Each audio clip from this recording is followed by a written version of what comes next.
sempre monitorizado, porque muitas vezes há a tendência das pessoas não terem a noção e de não recorrerem a pessoas com diferenciação, nomeadamente na área da motricidade humana, e poder utilizar exercícios que, ao fim e ao cabo, podem prejudicar a sua condição de saúde. Uma outra forma de exercício aconselhar nas pessoas idosas é a chamada ginástica na água, a hidroginástica. Sobretudo porque nessa idade as consequências da osteoartrose, nós todos vamos ter osteoartrose. Há uns que têm mais, outros que têm menos, mas nós todos vamos ter. A prática de exercício físico na água... Boa notícia, doutor? Nós todos vamos ter.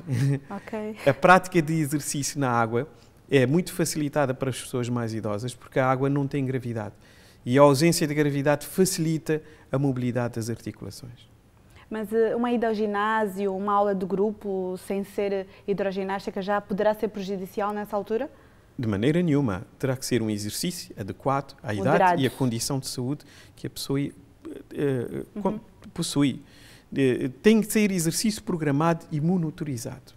Sempre com a máxima atenção. Exato. Falando nisso, doutor, em Cabo Verde, uma vez que o doutor é cabo-verdiano, sabe dizer-nos se estão a ser feitos alguns melhoramentos no nível de vida, de bem-estar e saúde dos idosos?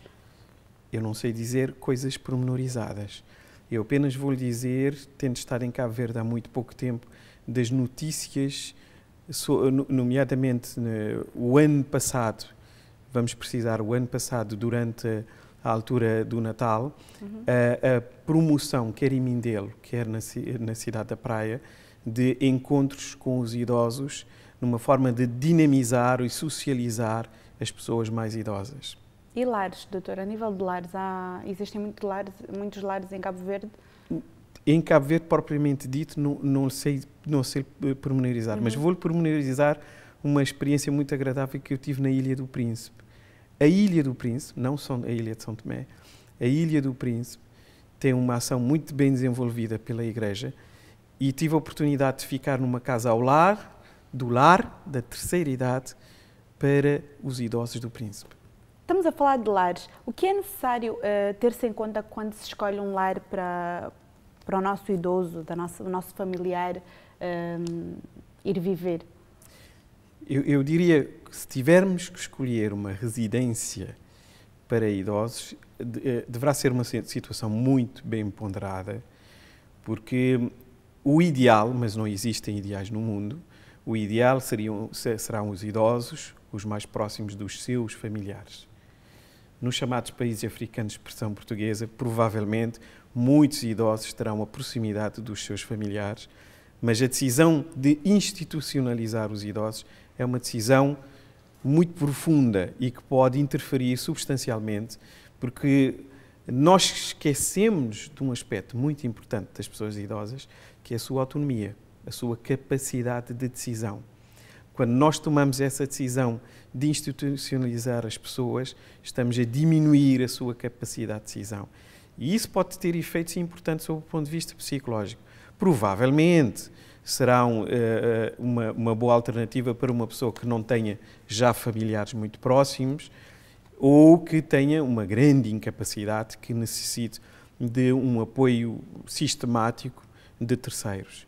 Mas escolher uma instituição implica escolher uma instituição, sobretudo, que lhe dê socialização e nunca se deve perder, sobretudo os parentes próximos, o acompanhamento o mais próximo das pessoas institucionalizadas. Caso contrário, vamos contribuir para já damos uma noção de que há uma perda de autonomia e é um aspecto que nós muitas vezes não valorizamos e as pessoas mais velhas valorizam imenso.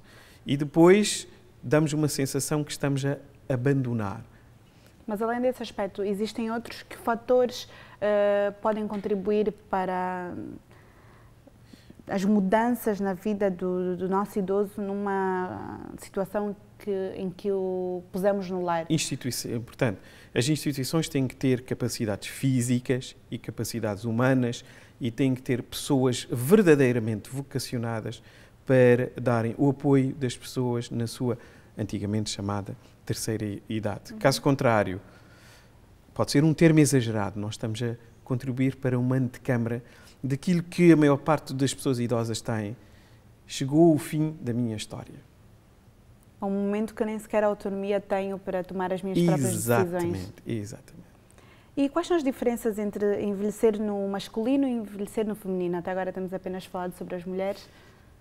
As mulheres, em toda a sua vida, então particularmente na sua fase mais idosa, as mulheres têm sempre alguma fragilidade social comparativamente aos homens.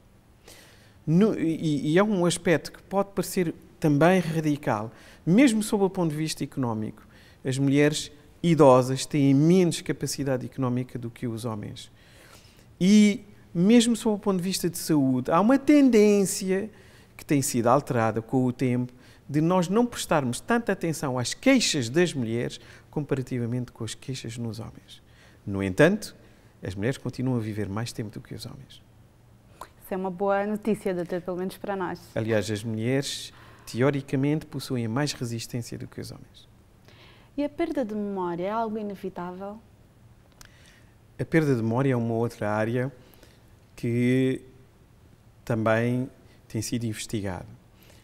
É curioso que existem alguns autores que apontam a altura em que as senhoras deixam de ser menstruadas surgir o primeiro prenúncio de que é uma mulher que pode vir a sofrer de perdas de memória, sobretudo se as mulheres tiverem enfrontamentos ou não tiverem enfrontamentos.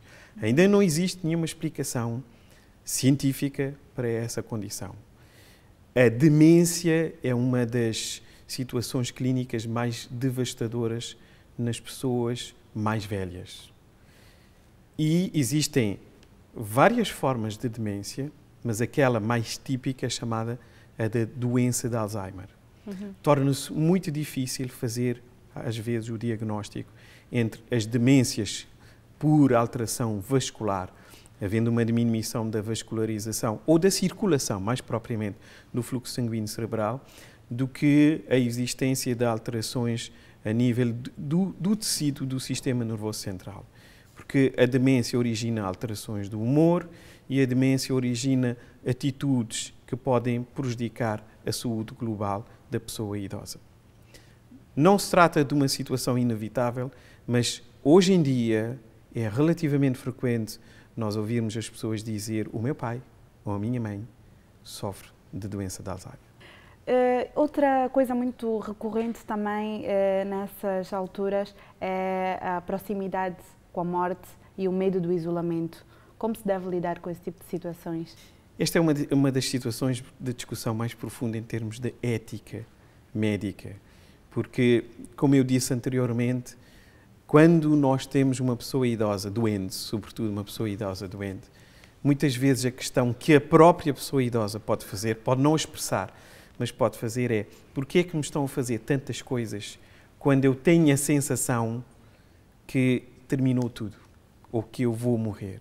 Isso é uma das situações que cria um grande conflito, um grande dilema ético, e em relação ao qual poderemos estar aqui muitas horas a filosofar autenticamente, porque esta é a área que implica mais filosofia de vida e vai depender da autonomia da pessoa que está à nossa frente, da sua informação, e também nunca podemos negligenciar as condições sociais e a fé cultural que as pessoas têm.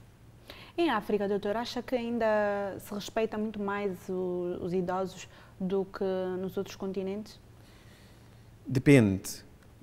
Depende das regiões onde nos encontramos, depende da sociedade onde nós estamos inseridos em África. Por exemplo, do seu país, falando de Cabo Verde. Mas eu ia dizer Cabo Verde, ou se calhar existem outros países em África, que o envelhecimento também pode criar uma sensação de história tradicional. Respeito. Exatamente. As pessoas mais velhas, aliás, em África, os contadores de histórias, os griots, eram pessoas mais velhas que contam sempre a história ou a experiência. Exatamente. Por exemplo, em Angola, nós temos a figura dos sobas, e eles são os grandes patriarcas, não só das famílias, como das aldeias e das localidades, e são sempre muito respeitados, mesmo levados em conta. Nos países caucasianos do Cáucaso, mesmo das montanhas do Cáucaso, ou, por exemplo, no Afeganistão, Os idosos, todas as aldeias têm um conselho dos idosos e a maior parte das decisões são tomadas nos conselhos dos idosos. Problemas, doutor, que acha que devam ser dados mais atenção a nível das mulheres africanas idosas?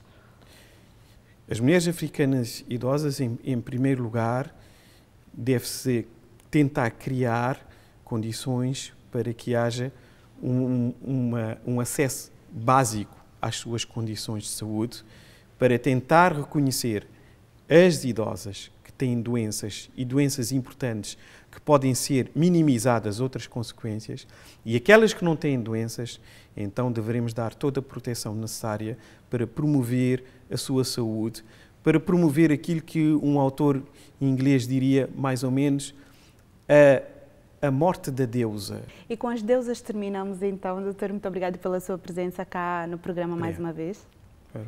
Infelizmente não temos tempo para mais hoje, mas dada a importância deste tema, continuamos esta conversa no próximo programa, num especial sobre menopausa.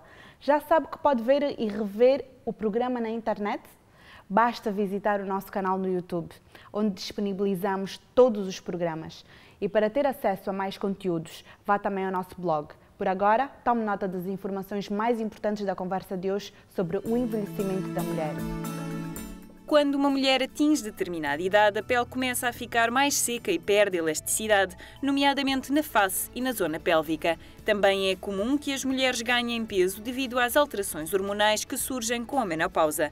O envelhecimento pode causar inúmeros problemas, como incontinência urinária, perda de memória e depressão. A partir desta altura, as mulheres, em especial as do continente africano, devem ter mais cuidado com os sinais de diabetes, com a tensão alta e com as repercussões da infecção pelo VIH. Apesar disso, se mantiverem uma alimentação equilibrada, com a ingestão de antioxidantes presentes, por exemplo, nos frutos vermelhos, e praticarem atividade física, as mulheres terão provavelmente um envelhecimento muito mais saudável e com menos consequências negativas.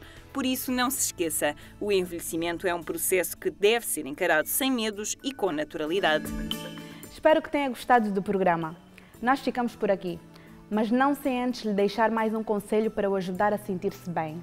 Até à próxima, viva bem, viva a saúde! Olá, sou a Sandra Filipe e sou manequim. Se está grávida, siga as consultas da pré-natal até o final da sua gravidez.